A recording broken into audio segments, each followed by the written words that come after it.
seul, Louis, le nouveau chevalier des arts et lettres. À vous.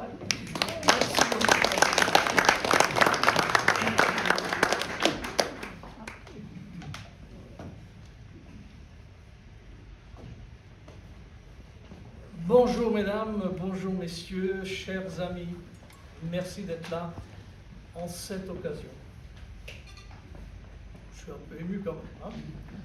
Donc, je voudrais pour commencer remercier vraiment chaleureusement Monsieur Gérard Cardone d'avoir accepté cette mission après plus d'1 an et demi quand même de situation sanitaire éprouvante et d'avoir fait le déplacement depuis Strasbourg pour cette cérémonie ludovicienne à la salle des portes du théâtre La Coupole à Saint-Louis. Mon ami et collègue en littérature, Gérard Cardone, illumine par sa venue ce moment de grâce pour moi et apporte sa forte personnalité à cet événement qui restera, qui peut en douter, un souvenir impérissable dans mon existence. Pouvais-je rêver plus estimable parrain pour épingler sur ma poitrine l'insigne de chevalier des arts et des lettres? Gérard Cardone, écrivain français connu pour son très grand engagement dans l'humanitaire et les droits de la femme, Catherine l'a rappelé tout à l'heure, Gérard Cardone est l'auteur de plus d'une trentaine d'ouvrages, certains traduits en allemand, en anglais, en bosnien et même en dari. Je me suis documenté et j'ai ainsi appris que le dari est une forme orientale du persan parlé en Afghanistan. N'est-ce pas, Gérard?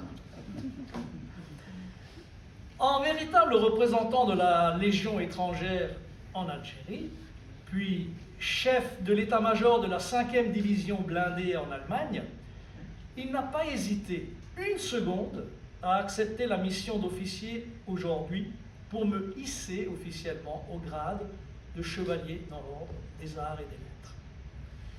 Quelle chance et quel honneur! D'autant plus qu'il a accepté au pied levé de prendre la place du premier laudateur pressenti en 2020.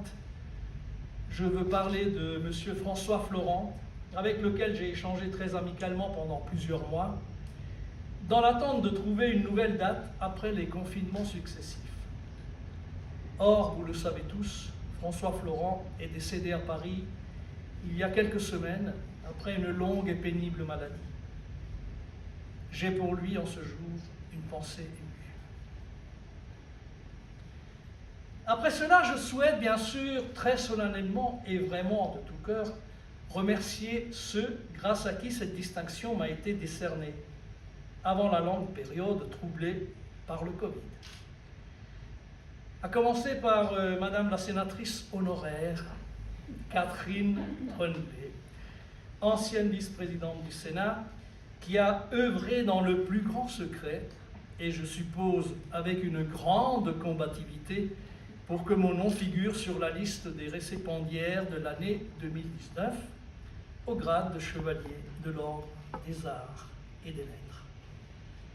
Je n'ai pas encore eu vraiment l'occasion de lui exprimer jusqu'à présent toute ma reconnaissance, et donc je le fais aujourd'hui, en lui témoignant toute ma gratitude et mon humilité.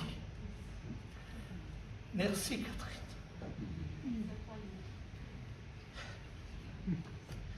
Je remercie également le précédent ministre de la Culture, M.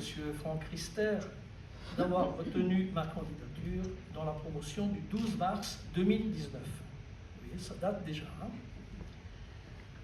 Un grand merci également à Mme Pascale Schmidiger, maire de la ville de Saint-Louis, pour avoir mis gracieusement à notre disposition la salle des portes, à l'équipe de direction et au personnel technique du Théâtre La Coupole, pour leur aimable et efficace collaboration.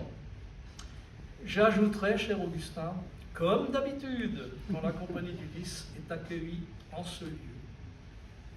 C'est certainement un des rares théâtres en France que je connais où on ne fait pas la distinction entre professionnels et amateurs. Il faut quand même le souligner. Et je ne saurais manquer de remercier aussi tous ceux qui, en si grand nombre, depuis tellement d'années, à mes côtés, m'ont permis de m'exprimer à ma guise dans mes domaines de prédilection. Je pense notamment aux maires et aux services culturels des communes du coin frontalier qui ont souvent accepté mes propositions et m'ont soutenu et accompagné dans leur réalisation. J'ai une tendre pensée aussi pour ma mère, ici présente, que j'embrasse fort, et une pensée émue pour mon père, décédé il y a 26 ans. Je pense qu'il aurait été tellement fier de me voir recevoir officiellement cette distinction nationale accordée par la République française.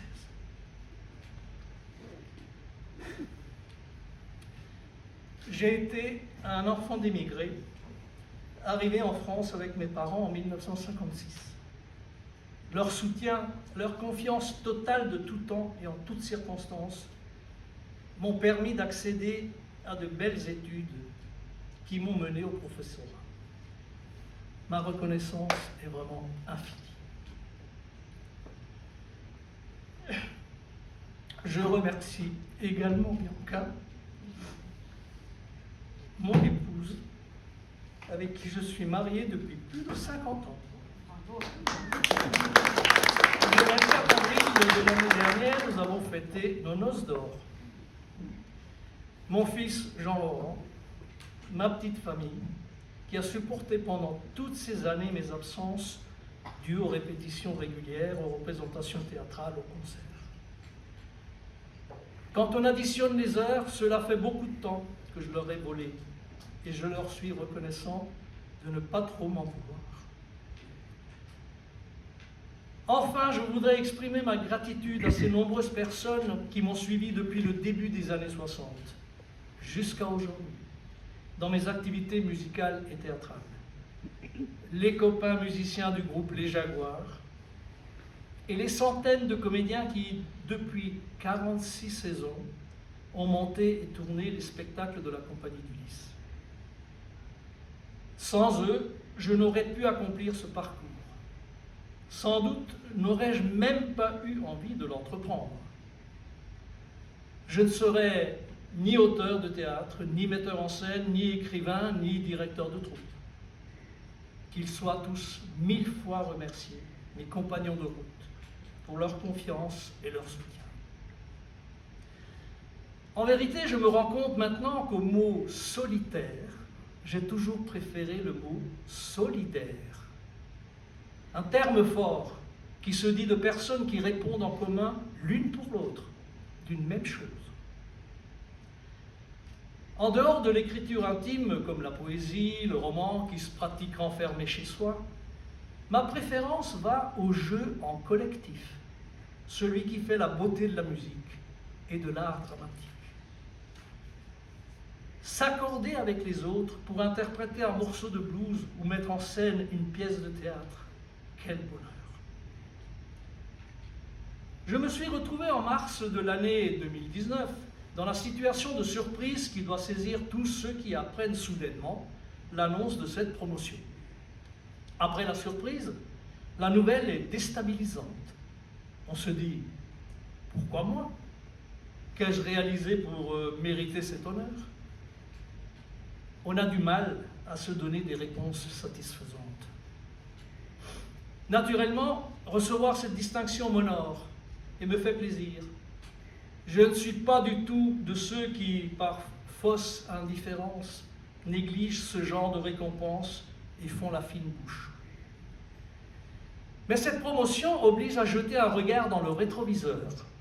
Pour quelqu'un comme moi qui ne pratique pas souvent cette discipline, le procédé est déconcertant. Je me suis toutefois plié à l'exercice et analysé d'un œil le plus neutre possible le demi-siècle qui vient de s'écouler à une vitesse supersonique. J'ai toujours pris soin de dissocier ma carrière d'enseignant et mes activités culturelles et artistiques, m'efforçant de les mener de front de la manière la plus harmonieuse possible. Et aujourd'hui, à l'occasion de cette remise d'insigne, je constate que j'ai servi l'éducation nationale pendant plus de 40 ans, tout en m'épanouissant en même temps dans les domaines de la culture et de l'animation. J'assume sans peine le bilan qui se présente à moi. Il est vrai de constater que, oui, un jour, il y a bien longtemps, avec mes copains Jean-Marc et Clément, rejoints par la suite par Gilbert, Roland et Gert, j'ai commencé à jouer de la musique en 1963. Les Jaguars ont mis en route une machine musicale qui ne s'est plus arrêtée. Alors, il est avéré que nous avons donné des concerts nombreux dans la région et ailleurs. Nous avons composé et présenté avec le groupe Théorème, qui a remplacé les Jaguars pendant les années 70, le premier opéra rock en Alsace, Clovis, ou la Comédie humaine. De ce spectacle musical a découlé la création d'une troupe de théâtre qui, en 1976, est devenue la Compagnie du Lys. À partir de là, parallèlement, les activités musicales et théâtrales ont marché de pair. Et j'ai réellement commencé à écrire et publier de la poésie, des nouvelles, des romans, parmi lesquels quelques polars qui se déroulent dans le coin frontalier, principalement à Saint-Louis, et surtout des pièces de théâtre. Comme je me plais à le dire avec une certaine fierté, toutes créées à ce jour. Quand on est auteur de théâtre et qu'on voit sa pièce sur une scène, c'est magnifique. En regardant par-dessus mon épaule, je distingue quelques moments plus importants que les autres. En 1989, à Saint-Louis, le spectacle La guerre de la liberté, à l'occasion du bicentenaire de la Révolution française. 2 ans plus tard, à Rixheim, le grand printemps des Rustos sur la guerre des paysans en Alsace. En 2013, l'adaptation française et la mise en scène de la pièce historique de Lina Ritter, Pierre de Hagenbach, aux riverains de Village-Neuf. Et je réalise en faisant le compte que les Jaguars ont enregistré 4 CD de leur musique, ont eu à plusieurs reprises les honneurs de la télévision régionale et même nationale, et il y a tout juste un mois, le Bretzel d'Or 2020 pour leur contribution musicale. Que les éditions du Lys ont publié à ce jour 111 ouvrages d'auteurs régionaux et européens. Ça se passe chez nous, à Saint-Louis, Huningue, Village-Neuf. Avec la Compagnie du Lys, en 45 saisons sans interruption, ont été montées et tournées 60 pièces originales et spectacles divers, café-théâtre, lecture, etc. Que la troupe a imaginé en 1987 un festival de théâtre court à Saint-Louis, le Festival Théâtral, qui a perduré pendant 30 ans. Je me rends compte alors que si je devais choisir un mot dans la langue française qui qualifie le mieux mon agitation dans le domaine culturel, j'accorderais ma préférence au verbe faire. Le facere ou facere, latin, qui a de multiples sens qui me conviennent parfaitement, parmi lesquels créer, inventer, composer, accomplir, s'occuper, dire, publier, produire, etc. C'est merveilleux. Un seul mot pour exprimer ces occupations qui me plaisent tant. Alors voilà, je dirais que pendant toutes ces années, j'ai fait. Sans me poser de questions, ni me forcer, ni tirer des plans sur la comète. J'ai fait. Certes, mais qu'on se rassure, pas n'importe comment. J'ai gardé à l'esprit ce qu'on m'a appris pendant les études au lycée, c'est qu'avant d'entreprendre, il convient de s'instruire, d'apprendre ce qu'on ne sait pas. Et le plaisir est aussi dans cette démarche préalable. J'ai fait donc, et je continue de faire, pour le plaisir, sans que cela me coûte, en compagnie de toutes les personnes qui veulent bien faire un bout de chemin à mes côtés. Et j'espère que cela ne s'arrêtera pas de sitôt. J'ai bon espoir car faire est un verbe qui pousse à aller de l'avant, à ne pas succomber à l'encombrante nostalgie qui généralement pousse à faire du surplace.